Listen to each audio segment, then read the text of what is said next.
Olá pessoal, tudo bem? Nesse vídeo a gente vai ver os principais temas de estrutura organizacional. Vem comigo, bora! Então pessoal, quem ainda não me segue, me siga aqui nas minhas redes sociais, no Instagram, no YouTube, no Facebook. Mande mensagem, vamos que vamos. Estrutura organizacional. Pessoal, estrutura organizacional é a maneira como aquela organização está, o próprio nome diz, estruturada, ou seja, como ela divide o seu trabalho, as suas responsabilidades, como ela coordena todos os esforços que são realizados ali naquela organização. Ao organizar, a gente está alocando pessoas, alocando recursos para que a gente possa atingir os objetivos daquela organização, daquela empresa, né?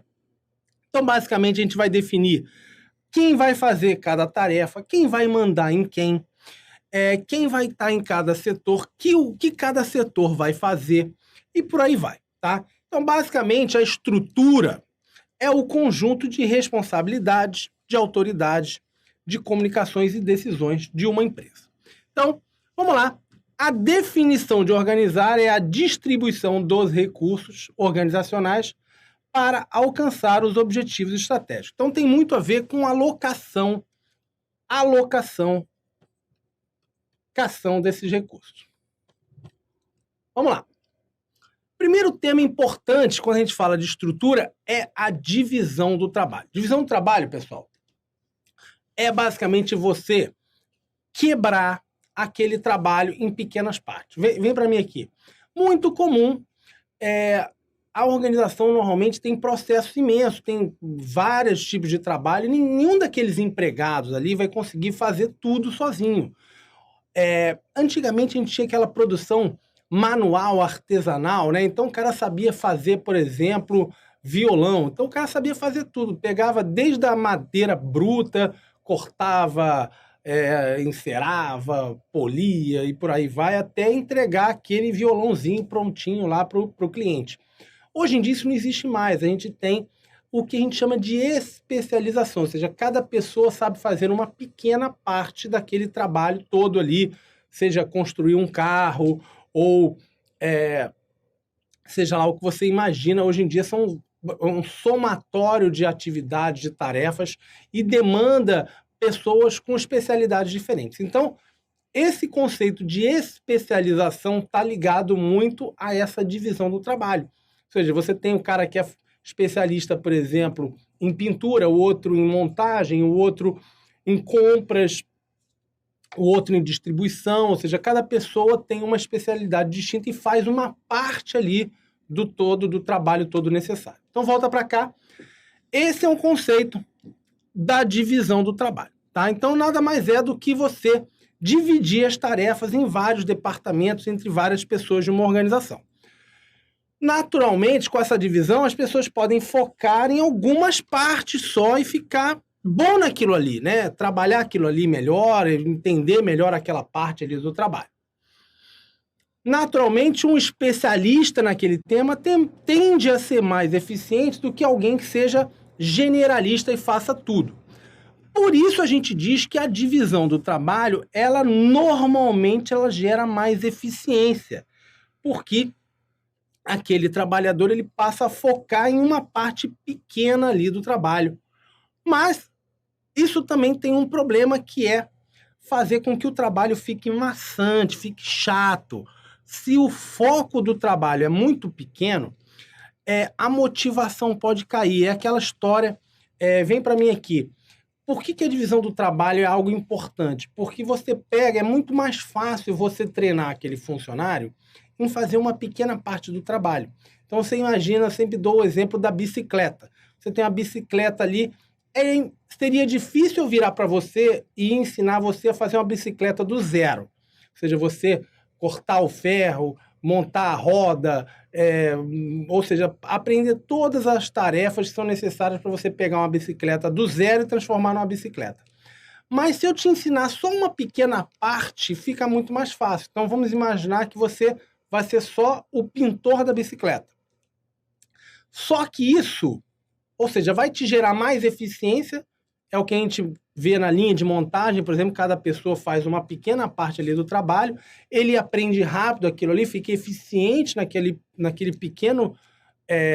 pequena parte ali do trabalho que ele executa, mas aquilo fica chato. Chega uma hora que o cara não aguenta mais pintar a bicicleta, não aguenta mais parafusar o guidão da bicicleta, ou seja, aquilo ali fica maçante. Então, volta para cá. Essa especialização, essa divisão do trabalho, quando ela é exagerada, ela gera, então, essa desmotivação, tá? Então, vamos para uma questão aqui, primeira questão para a gente trabalhar a divisão do trabalho, cuja finalidade é produzir mais e melhor com o mesmo esforço, é a maneira pela qual um processo complexo pode ser decomposto em uma série de tarefas. É exatamente esse conceito de divisão do trabalho. Então, beleza, vamos lá, vamos para mais um tema aqui, que é um tema bem legal, que é o dos níveis organizacionais. Pessoal, a gente está vendo aqui uma piramidezona, né? Uma piramidezona. É a ideia de uma empresa. Então, você imagina que aqui no topo, no cume dessa pirâmide aqui, é o nível estratégico, é o pessoal que manda na organização, o que a gente chama de administradores de topo, né? Eles pensam a organização como um todo, estão focados ali, não só nos principais desafios da organização, no que elas têm que fazer. Vem para mim aqui. Ou seja, quando a gente pensa em nível estratégico, a gente está pensando naqueles profissionais ali, a cúpula da organização, seus diretores, presidente, ministro, secretário de Estado e por aí vai. Você desce, você tem um nível que a gente chama intermediário, que é o nível dos gerentes, dos coordenadores, que pensam aquele departamento onde ele trabalha, que ele coordena, e tem normalmente um foco mais de médio prazo, aí não de longo prazo, e se preocupa com os objetivos do setor. E, por fim, você tem o nível operacional, que é o pessoal que está lidando diretamente com a execução ali, com a tarefa, com a atividade. E, normalmente, quando a gente fala de administradores, seriam aqueles supervisores, aquele pessoal que lida diretamente com a atividade, com a ponta, né? E aí um foco mais no curto prazo, ali naquela atividade que ele coordena. Então, vem para cá e a gente ainda teria... muitas vezes a banca cita isso aqui como se fosse uma coisa só, mas, de qualquer maneira, o nível operacional é o nível já ligado ali à execução, beleza? Então, vamos lá. Organograma. Pessoal, organograma nada mais é do que a representação gráfica da estrutura da organização. Todo mundo, se você entrar numa empresa, é muito comum que você entre no site dela lá e vai ter lá um quem é quem, ou uma área institucional, aonde vai aparecer um gráfico assim, ó. Com certeza você já viu isso na sua vida. É um gráfico onde tem vários departamentos e cargos da organização e você entende rapidinho ali como é que os órgãos estão distribuídos, como é que você tem quem manda em quem, qual é a relação de supervisão, eventualmente canais de comunicação, níveis hierárquicos e por aí vai. Tá? Então, nada mais é do que um organograma, do que um diagrama, do que algo que te facilita rapidamente você visualizar como está disposta aquela estrutura da organização. Então, ela mostra o nível de hierarquia, ou seja, quanto mais para cima, digamos assim, maior o nível hierárquico, mais a pessoa manda, e você mostra também a departamentalização, ou seja, a distribuição por áreas. Gerente de logística, gerente de RH, gerente de finanças. Então, a departamentalização ela se faz para os lados, né? Vai engordando, como a gente diz, né? Vai engordando, vai chegar. Se o cara quiser mais um setor aqui, ele faz mais uma gerência, né? Departamentalização, tá? Então, você tem tanto a hierarquia quanto a departamentalização aparecendo no organograma. Estrutura formal e informal. Pessoal, estrutura formal é a que a gente vê no organograma. É a estrutura oficial da instituição, está mostrando ali hierarquia, quem manda em quem, como é que está desenvolvido a organização. Agora, a gente tem o que a gente chama de estrutura informal. Vem para mim aqui, estrutura informal é aquela que deriva dos relacionamentos que a gente tem como seres humanos. Então, nós somos pessoas, como a gente diz, gregárias, né? A gente gosta de conviver em grupos. E naturalmente, você entrou numa organização, você começou a trabalhar numa empresa, às vezes você já conhece alguém da tua faculdade que está ali trabalhando, ou alguém que, por exemplo, era teu colega de infância, ou alguém que joga bola contigo no clube, ou seja lá por que motivo for que você já conhece aquela pessoa. E o relacionamento que você vai ter com ela no trabalho não é só exclusivamente pela posição hierárquica que vocês têm, pelo órgão que vocês trabalham. Então, existe um relacionamento ali que é informal, ou seja, que não decorre do cargo que vocês ocupam ou do trabalho que vocês executam. A mesma coisa pode acontecer quando, por exemplo, você estava num setor, trabalhou 5, 10 anos num setor, vai para outro. Obviamente, você criou laços de amizade ali, de companheirismo com aqueles seus colegas do setor anterior, que você ainda vai manter. Então, não é porque você está no outro setor que você não vai ter contato com o pessoal mais.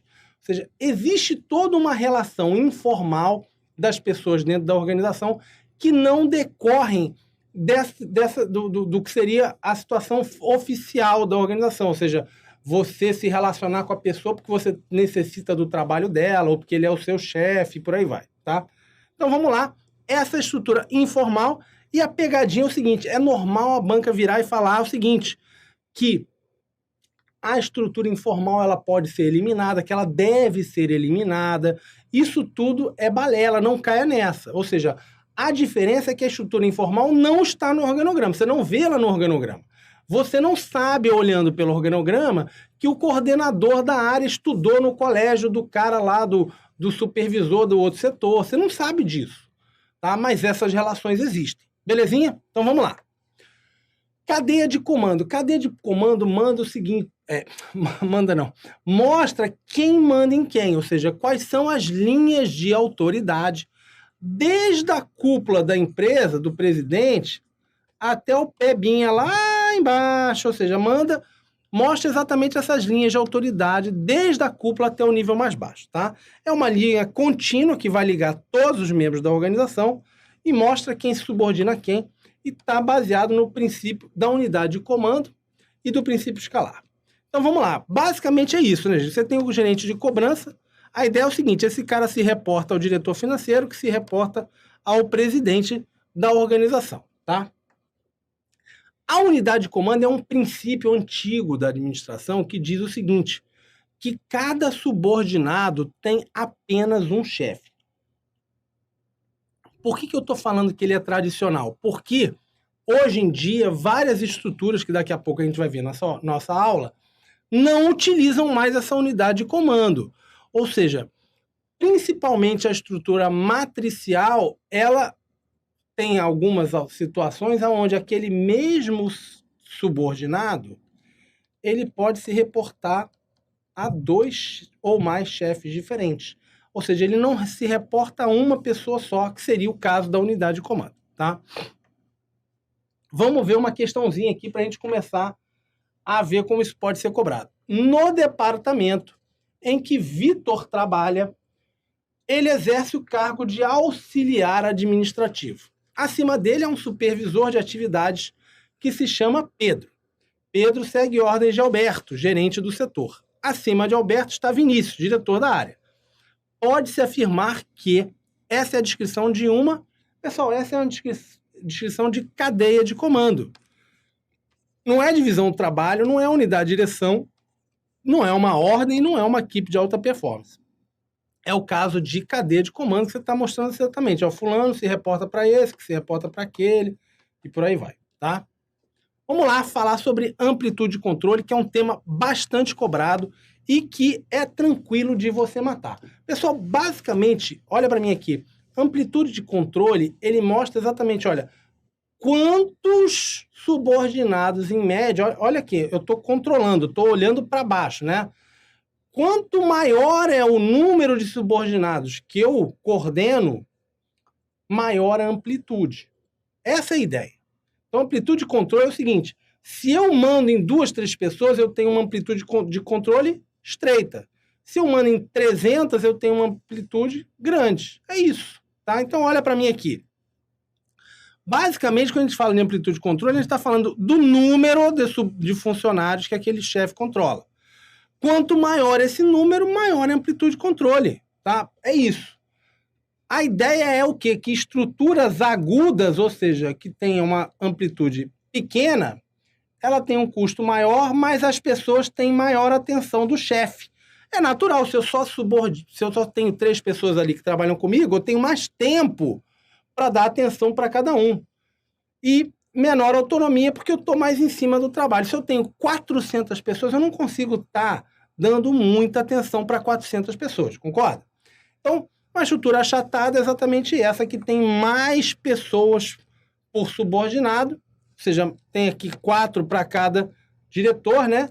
E a estrutura aguda, ela é mais afunilada, assim, mais apontada, né? Uma pirâmide mais alta, digamos assim, né? Vamos para uma questãozinha aqui. Um princípio básico do processo de organização diz respeito à definição do número de subordinados sob responsabilidade de cada gestor. Este princípio é conhecido como, letra A, logo de cara, a amplitude de controle. Vamos que vamos. Centralização e descentralização. Também é um tema bem gostoso de lidar e é bem tranquilo. Vem para mim aqui. Basicamente, quando a gente fala que existe uma centralização, lembra sempre disso, da tomada de decisão. Significa que o grosso das decisões são feitas na cúpula da organização.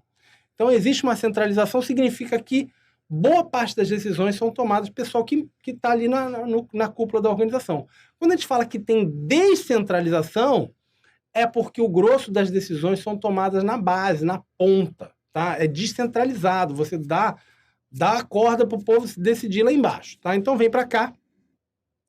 Na centralização, a gente tem o grosso das decisões no topo, e na descentralização, a autoridade está dispersa pelos diversos setores. Belezinha? Vamos que vamos. Vantagens e desvantagens da centralização. Vantagens: decisões mais consistentes, quando a gente tem centralização, com os objetivos da organização. Naturalmente, são os chefes que estão tomando decisão, eles sabem melhor quais são os objetivos e tem menos gente decidindo. Então, quando você tem menos gente decidindo, você tem objetivos, decisões que são mais consistentes. Maior uniformidade de procedimentos, exatamente porque tem menos gente decidindo. Aproveita melhor a maior preparação do pessoal que está no topo. Você usa mais o tempo do cara. Reduz o risco de erro por parte dos subordinados em virtude da falta de informação. Natural, né, cara? O cara já está lá em cima mandando. Muitas vezes foi ele que definiu qual é a política que tem que ser feita. Ele tem mais informação sobre isso.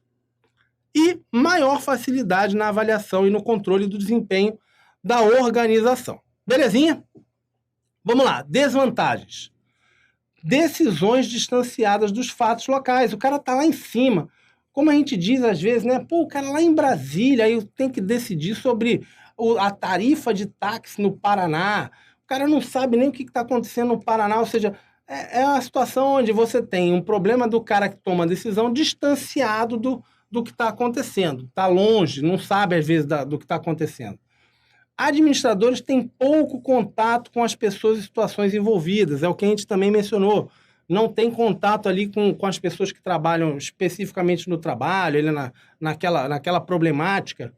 Subordinados dependem dos superiores hierárquicos para tomar decisão. Tudo depende do chefe. Se o chefe vai viajar para todo o setor, aumenta a desmotivação e insatisfação dos membros em posições inferiores.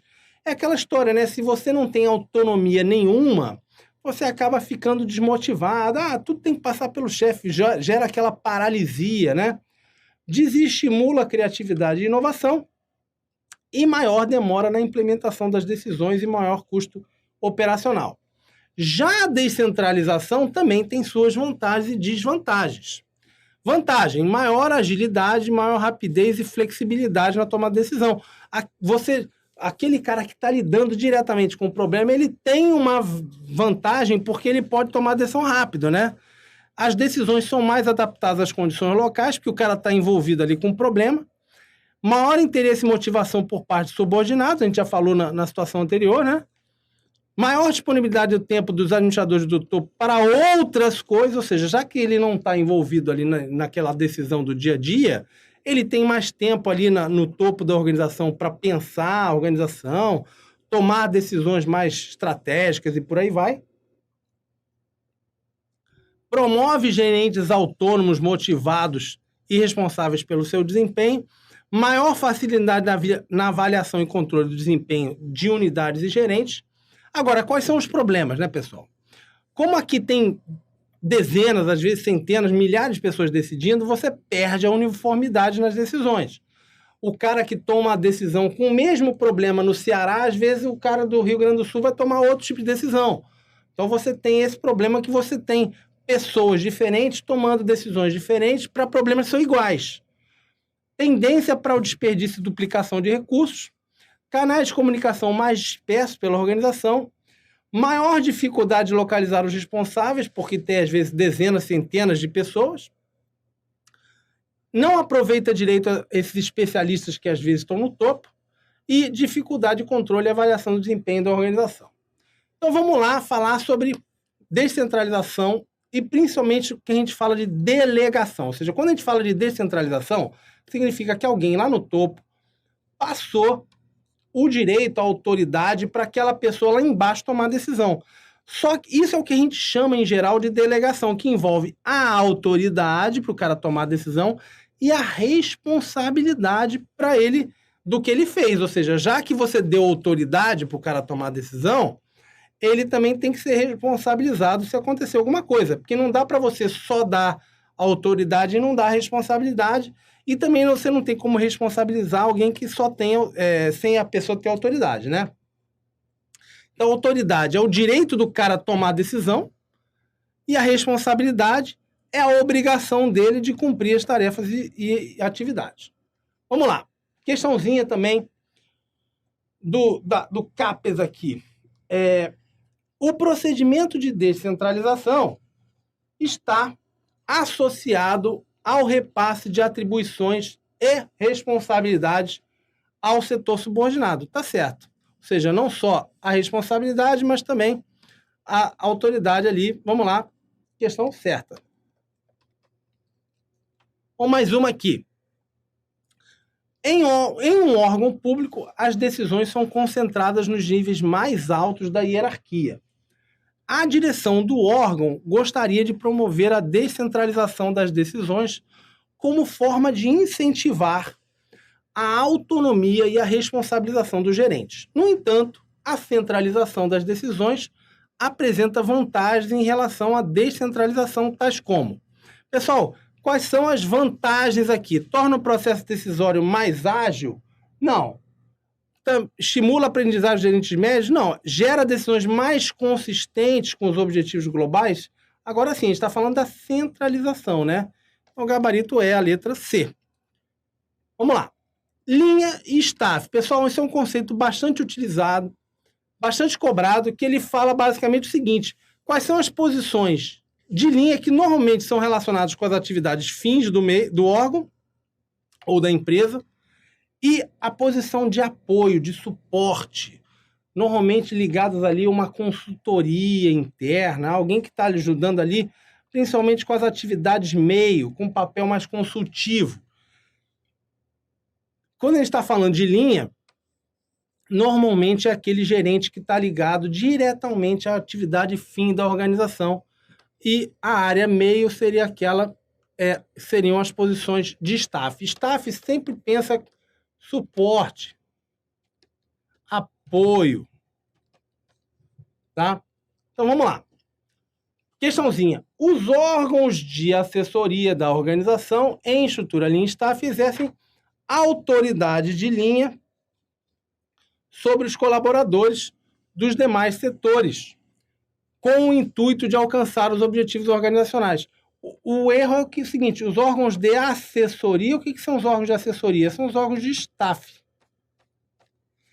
Eles não exercem autoridade de linha. Os que exercem autoridade de linha são os de linha. O próprio nome já diz. Então, o gabarito é a questão errada. Vamos lá. Modelos mecanicista e orgânico. Pessoal, isso aqui é um conceito que tem muito... É muito fácil de você visualizar. Vem para mim aqui. Mecânico tem a ideia de máquina, né? De algo engessado, ou uma engrenagem. Então, muito associado àquelas organizações burocráticas, mais estáveis, menos flexíveis, dificuldade de se adaptar a mudanças e tal. Quando a gente pensa em uma organização, um modelo orgânico, exatamente essa organização mais flexível, que tenha mais aberta a mudanças. Imagina, o orgânico tem essa ideia de corpo, né? De algo interconectado. Então, ou seja, é uma visão, no caso mecanicista, mais tradicional, mais voltada a uma empresa burocrática, burocratizada, né? E o modelo orgânico a organizações mais modernas, mais digamos assim, adaptáveis, mais flexíveis. Então, volta para cá. Sempre quando você vê essa comparação entre mecanicista e orgânico, pensa sempre o mecanicista seria o modelo tradicional, né? Então, ele tem centralização mais formalizado, estrutura mais aguda, tarefas rotineiras, mais rígido, né? E já o modelo orgânico, ele é aquele mais positivo, mais atual, de centralização, pouco formalizado, estrutura achatada, tarefas mais complexas e mais flexibilidade. Vamos lá. Naturalmente, o modelo mecanicista é mais adequado a ambientes estáveis. São mais burocratizados e têm processos padronizáveis. Já o orgânico, imagina que seria, por exemplo, mecanicista, aquela empresa fabril antiga, né, linha de montagem, uma Ford, sei lá, e o orgânico, o Google. Uma empresa, mais gente assim, na área de tecnologia, de criatividade e tal, em ambientes que mudam muito, ou seja, não dá para você ter processos muito detalhados, é mais flexível, dá mais autonomia ao funcionário. Então, vamos lá. Mais uma questãozinha aqui. As repartições públicas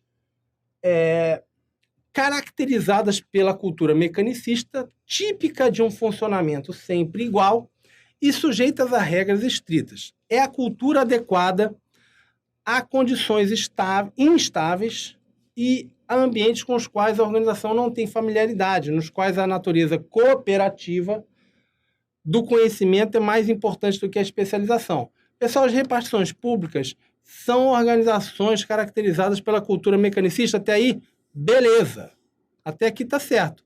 Só que não é a cultura adequada a condições instáveis. Ela é adequada a condições estáveis. O resto tem a relação com o modelo orgânico. Por isso o gabarito é questão errada. Vamos lá, departamentalização. Pessoal, departamentalização nada mais é do que você juntar, integrar as pessoas em tarefas, atividades em algumas unidades, o próprio nome diz departamentos, né? Com o objetivo de você facilitar a coordenação da organização. Naturalmente, você vai juntar essas pessoas, vai agrupar essas pessoas de acordo com algum critério que seja coerente ali, seja semelhante, buscando aproveitar melhor os recursos da organização. A malandragem disso aí, ou seja, como você pega isso na prova, é definir qual é o critério que ele está utilizando, tá? Então, vem para mim aqui. Você tem inúmeros critérios que você pode departamentalizar e é disso que são os tipos de departamentalização e é o que é cobrado em prova. Então, se você vai dividir a organização de acordo com a área territorial, é a departamentalização geográfica ou territorial. Se você vai fazer a divisão dos setores de acordo com a especialização, é a departamentalização funcional. Se você vai dividir aqueles órgãos de acordo com o tipo de produto, é por produto, por cliente, ou seja, é o critério que você vai ter que definir. Então, vem para cá. A departamentalização funcional é aquela que é feita de acordo com a função ou a especialização daquele órgão. Ou seja, finanças, produção, logística, tem a ver o quê? Com a função ou especialização.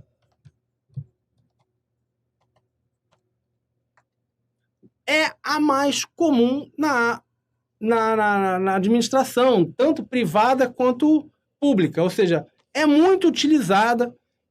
Normalmente você vai ver uma empresa, eu te garanto que 90% tem esse tipo de departamentalização. No caso do governo, também é feito de maneira funcional. Repara nos ministérios: Ministério da Saúde, Ministério dos Transportes, Ministério da Educação.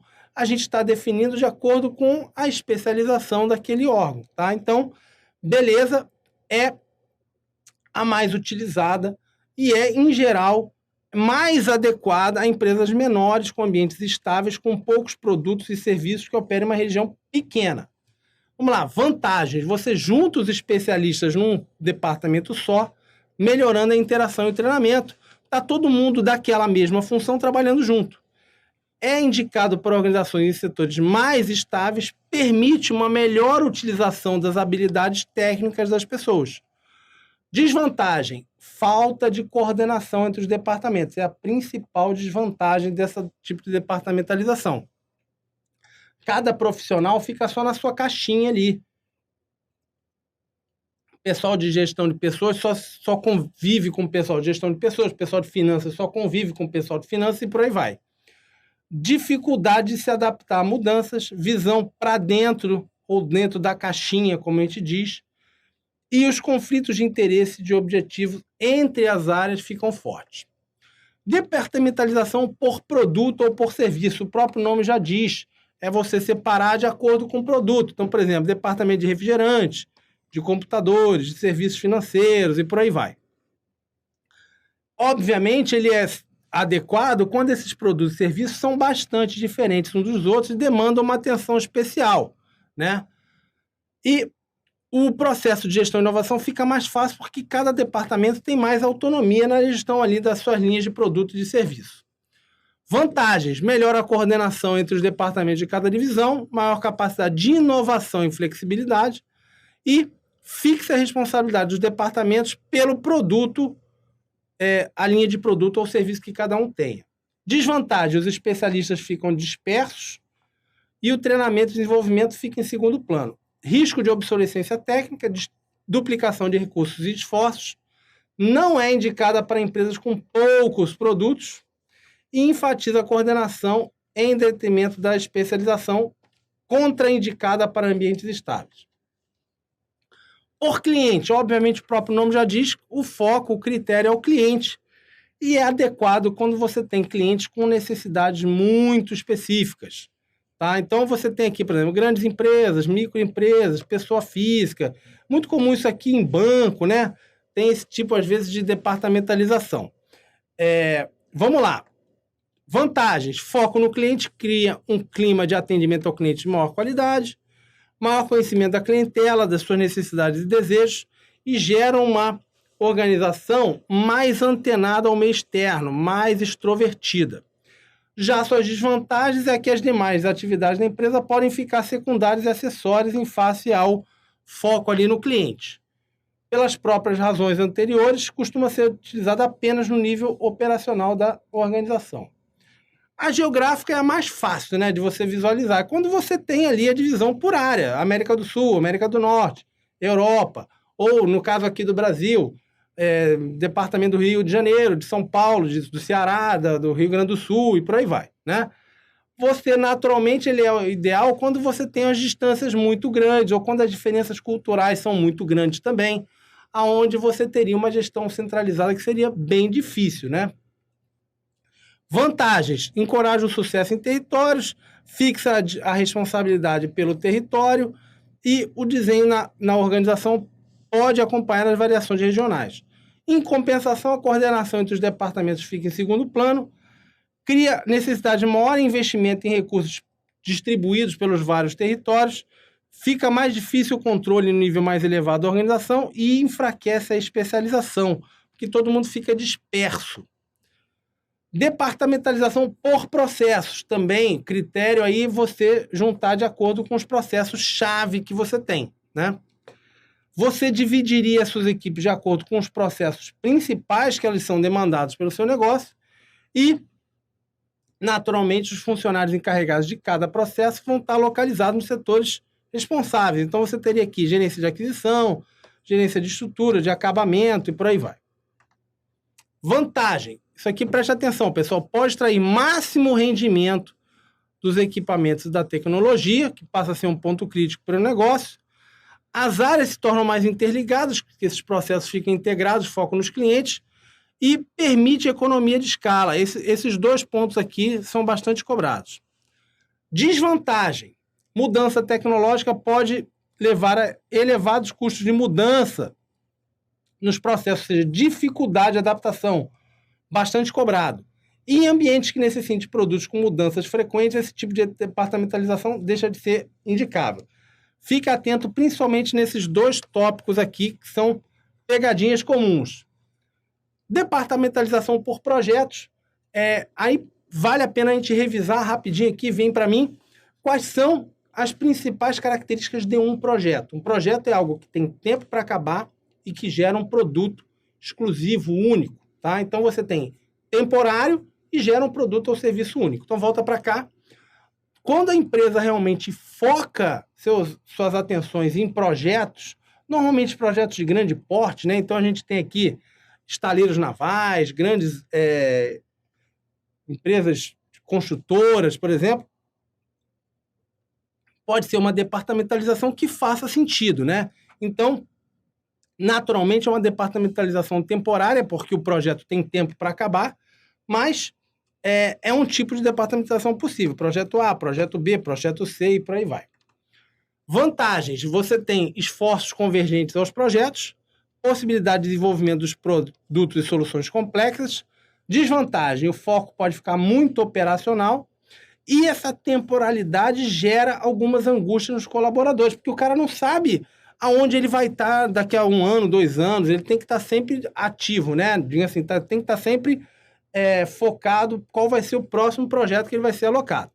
E cada projeto utiliza recursos e competências que nem sempre vão ser aproveitados em outros projetos. Vamos lá, vamos cair dentro de uma questão aqui. MPU técnico-administrativo. A departamentalização por processos favorece a rápida adaptação da empresa às mudanças organizacionais. Pessoal, o que a gente estava falando lá? Que quando a gente faz a departamentalização por processos, ele gera uma dificuldade de adaptação. Ou seja, você tem uma dificuldade de alterar ali, de mudar o foco ali. Existe uma maior preocupação quando a gente faz departamentalização por processos, com o como fazer do que o que fazer. Por isso o gabarito é a questão errada. Vamos lá. Mais outra questão aqui. Considere que determinada organização tenha optado por agrupar suas atividades concentrando em um mesmo órgão aquelas de mesma natureza ou especialidade, contemplando, por exemplo, departamento de contabilidade, de vendas e de pessoal. O critério de departamentalização adotado pela referida organização pessoal, quando falou de especialidade, está falando do funcional, está falando de contabilidade, vendas, pessoal, é funcional, então não tem nem o que falar, é aquele o mais utilizado, o mais comum. Letra A. O enfraquecimento da especialização constitui uma desvantagem da departamentalização geográfica. Pessoal, é fato, é fato. Ou seja, o que significa isso? Quando você está fazendo a departamentalização geográfica, então você tem o setor ali do Nordeste, do Sul, do Sudeste, por aí vai.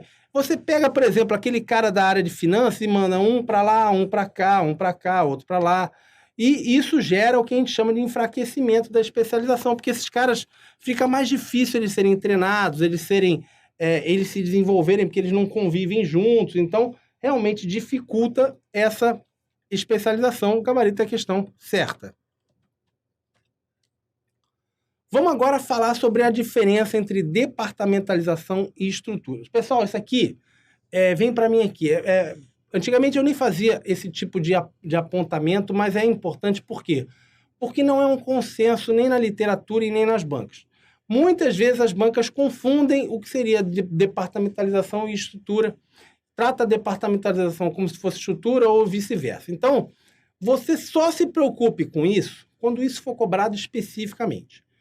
Na melhor teoria, digamos assim, na doutrina majoritária, o conceito de departamentalização é um elemento da estrutura, ou seja, a estrutura é um conceito mais abrangente do que o conceito de departamentalização. Então, você tem vários outros aspectos na estrutura que não falam de departamentalização. Inclusive, você tem tipos de estrutura onde a gente nem tem departamentalização, tá? Mas, de qualquer forma, se a banca falar, por exemplo, estrutura matricial, como se fosse uma departamentalização, deixa para lá. Se a banca não estiver te fazendo uma pergunta em relação a isso, deixa quieto e toca o barco e faz a tua questão normalmente, tá? Então, volta para cá. Vamos lá. Como eu estava falando, o conceito de estrutura, desenho estrutural, é mais abrangente que o de departamentalização, tá? Mas alguns autores tratam isso como a mesma coisa e as bancas fazem a mesma coisa. Então, se a banca não mencionar a diferença entre os conceitos, deixa quieto, tá? Considere isso como sinônimo e só se preocupe com isso se a banca te fizer essa pergunta específica. Vamos lá, então, para o tipo de estrutura, tá? Ou seja, a estrutura descreve os grupos de indivíduos de acordo com várias situações, sua posição na instituição, a linha de comunicação, cadeia de comando, as diversas ligações entre chefes subordinados. E de acordo com o Schermerhorn, que é um autor importante, ele fala que o desenho estrutural é o resultado de várias decisões a respeito dos aspectos de autoridade, de comunicação interna e da departamentalização na organização. Ou seja, ele mesmo está falando aqui que o desenho estrutural, ou seja, que a estrutura, um dos elementos dela é a departamentalização. Beleza? Então vamos lá. Primeiro vamos falar da estrutura linear, que é o mais tradicional, antigo, que é baseado naquelas estruturas, organizações militares antigas, igreja e por aí vai, que tem como principal característica a unidade de comando, ou seja, de que você tem um chefe para cada subordinado, tá? Então, naturalmente, a autoridade está centralizada no chefe e é raramente delegada e cada nível hierárquico controla rigidamente o nível abaixo, tá? O que você tem aqui é uma grande dificuldade no fluxo de comunicação, pois os órgãos não trocam muita informação, que a gente chama na comunicação de comunicação lateral, né, horizontal. Vamos lá. A gente tem aqui a estrutura funcional, que não se confunde com a departamentalização funcional, mas é semelhante. Ou seja, qual é a diferença aqui? Você tem, por exemplo, o cara de gestão de pessoas aqui, ele dá, de acordo com o seu tema de comando, ele orienta vários outros supervisores. Não só aqueles que estão ali ligados à área dele. A mesma coisa com o gerente de finanças. Ele interage com os outros setores de acordo com as suas capacidades e a sua especialidade, né? Então, cada setor pode contribuir com os seus conhecimentos para que os setores de execução possam atingir os seus objetivos, tá? Naturalmente, cada chefe funcional só transmite ordens relacionadas à sua especialidade, tá? Vantagens e desvantagens. Aí permite aquela história, permite economia de escala e torna mais eficiente o uso de recursos, cria condições para centralizar o processo de tomada de decisão, facilita a direção unificada e o controle da organização de administradores do topo, possibilita o aperfeiçoamento de funcionários e que administradores deem suas funções, facilita a comunicação e a coordenação dentro das áreas funcionais. Desvantagem, tem uma visão limitada dos objetivos, aquela ideia de cada um ficar na sua caixinha, dificulta a coordenação e a comunicação entre os departamentos, diminui a velocidade de resposta às mudanças externas, dificulta a avaliação da contribuição de cada área funcional para o resultado da empresa como um todo e dificulta a apuração dos responsáveis por um problema ou situação. A gente tem uma queridinha aqui das bancas ultimamente, que é da estrutura divisional, que é aquela situação onde você tem uma empresa que cresce muito. Então, vira para mim aqui. Você tem aquela situação de uma grande empresa, normalmente está falando de grandes multinacionais que atuam em diversas unidades de negócio diferentes. Então, eu sempre cito o caso da General Electric, né? A GE. A GE vende lâmpada, vende geladeira, vende motor de avião, vende máquinas de aqueles aparelhos médicos, de fazer ressonância. Ou seja, a gente está falando de áreas totalmente diferentes, com clientelas totalmente diferentes. aonde faz mais sentido aquela estrutura estar dividida por divisões. Por isso que o nome é divisional, porque tem a unidade de negócio específica de cada divisão. Então, uma das vantagens é que elas têm muito mais autonomia para atingir, para ter os seus resultados no seu negócio ali, né? Vem para cá. Então, normalmente, quando falo de estrutura divisional, é quando a empresa fica muito grande, aonde a estrutura funcional não faz mais sentido, né? Ou seja, você tem ali a necessidade de ter maior autonomia para que a organização consiga atuar naquele setor ali, naquele negócio específico.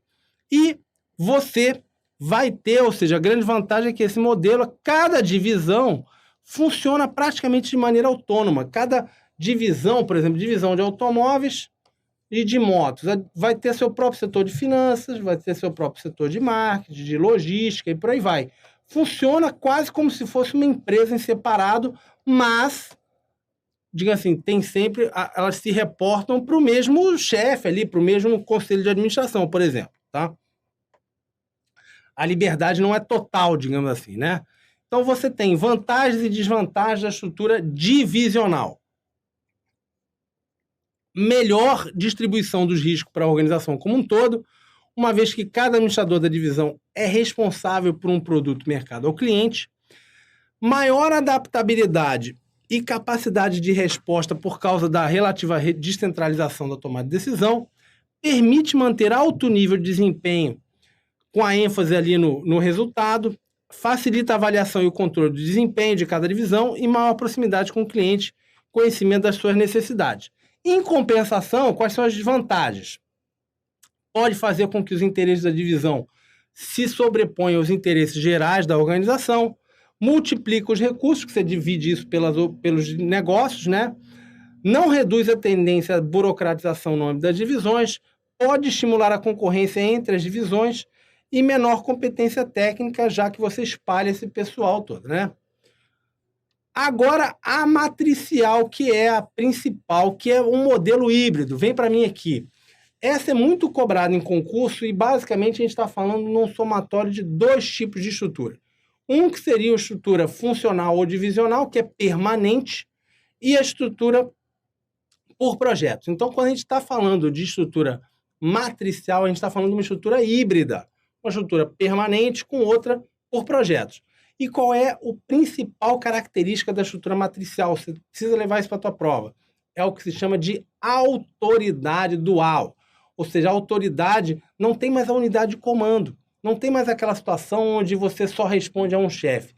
Você pode ter dois ou mais chefes, tá? Então, você responde, por exemplo, você trabalha no setor financeiro, mas você foi alocado num projeto lá.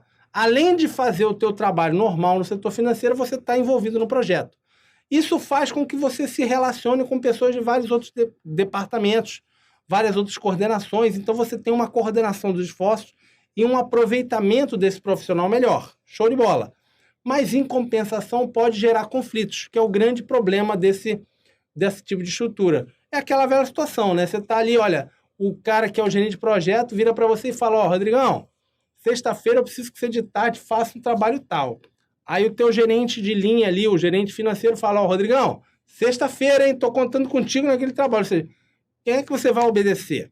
Qual é o trabalho que você vai fazer? Aí gera aquelas disputas de poder, o chefe que quer mandar mais, aquela história toda, né? Então, a principal característica, autoridade dual. E você tem vantagem, maior flexibilidade e aproveitamento melhor do profissional, em compensação, potencial de conflito maior também. Então, volta para cá. Vamos lá. Vantagens e desvantagens. Potencializa as vantagens decorrentes da estrutura funcional e da estrutura divisional. Pode reduzir a multiplicação e dispersão de recursos. Permite maior flexibilidade e adaptabilidade. Facilita a cooperação interdisciplinar entre os departamentos e promove o conflito construtivo entre os membros da organização. Já a desvantagem dificulta a coordenação em relação da autoridade dual, pode causar problemas. É uma forma estrutural mais complexa, com maior foco de conflito. Perda excessiva de tempos em reuniões para discutir esses problemas e conflitos. Maior dificuldade para apurar responsáveis e exige um conjunto de competências de relacionamento interpessoal e maturidade dos gestores maior ali, tá? Questãozinha de concurso, vamos lá. A estrutura matricial de uma organização, solução para coordenar recursos multidisciplinares designados para determinado projeto, compromete os princípios básicos da unidade de comando e da equivalência entre a responsabilidade e a autoridade. Certa questão. Ou seja, essa estrutura matricial realmente compromete esse princípio da unidade porque você tem a autoridade dual. Então é isso aí. Questão aqui, estrutura em rede, que é a estrutura, pessoal, mais moderna, estrutura onde você tem uma maior flexibilidade da organização. Você tem essa estrutura muito comum, por exemplo, na Apple, onde você tem um núcleo ali, por exemplo, envolvido ali em design, em desenvolvimento de produto e por aí vai, só que você tem inúmeras parcerias com, por exemplo, o cara fazendo ali a produção, ou, por exemplo, uma aliança com um concorrente que faz um serviço complementar. Ou seja, a ideia de estrutura em rede, vem para mim aqui, é você sair de uma relação de comando e controle, ou seja, de você ter ali, manda em alguém, o que a gente chama de produção verticalizada, para uma situação de parcerias, de contratos, onde você tem ali uma relação mais horizontal. Então, a ideia de rede é sempre isso, é de você ter essas empresas, esses outros órgãos e tal, atuando em parceria contigo, tá? Então, volta para cá, a ideia de que você sai dessa verticalização, passa para você ter uma parceria, que é a ideia central das redes, se você ter mais flexibilidade, ser mais adaptável às mudanças, e substitui a hierarquia pela parceria, tá? Vamos lá, vantagens e desvantagens da estrutura em rede. Vamos lá. Vantagens: maior flexibilidade e adaptabilidade da organização a um ambiente muito complexo e volátil. Potencializa a rapidez das respostas às demandas, ou seja, é muito mais fácil você trocar um parceiro do que você desmobilizar uma fábrica, por exemplo. Então, você diga assim, renegociar um contrato é mais fácil do que você mandar 3.000 pessoas embora. Então, assim, você tem muito mais rapidez para você se adaptar às mudanças. Estimula o desenvolvimento da competitividade à escala global, um ambiente desafiador e motivador, e reduz os gastos gerais em virtude da baixa necessidade de supervisão, tá? Desvantagens: dificuldade para apurar responsáveis, você não tem um sistema de controle ativo, então você tem, exatamente porque você não tem mais a verticalização, você precisa de negociar melhor os contratos, de maior coordenação, negociar melhor e por aí vai. Você pode perder uma parte importante da tua estrutura se um cara falir, ou se uma empresa sair do negócio, por aí vai. E a dificuldade de desenvolver uma cultura organizacional forte, porque, afinal de contas, aquelas pessoas não trabalham na tua organização, estão trabalhando em outra empresa, né? E a gente tem a estrutura virtual e sem fronteiras, que não passam de estruturas em rede, pessoal. Quando a gente fala de estrutura virtual e sem fronteiras, são estruturas em rede que utilizam hoje, vira para mim aqui, essas vantagens que a gente tem no mundo da comunicação e tecnologia da informação. Então, hoje, a internet, a possibilidade que você tem de você estar ali falando com a pessoa diariamente, né? Hoje em dia todo mundo tem o WhatsApp, smartphone. Isso facilita de uma forma muito maior a você ter essas organizações que tem pessoas dispersas. Então tem o cara na China, o outro na Escandinávia, o outro na África, e você, todo mundo ali se conversando, trocando ideia.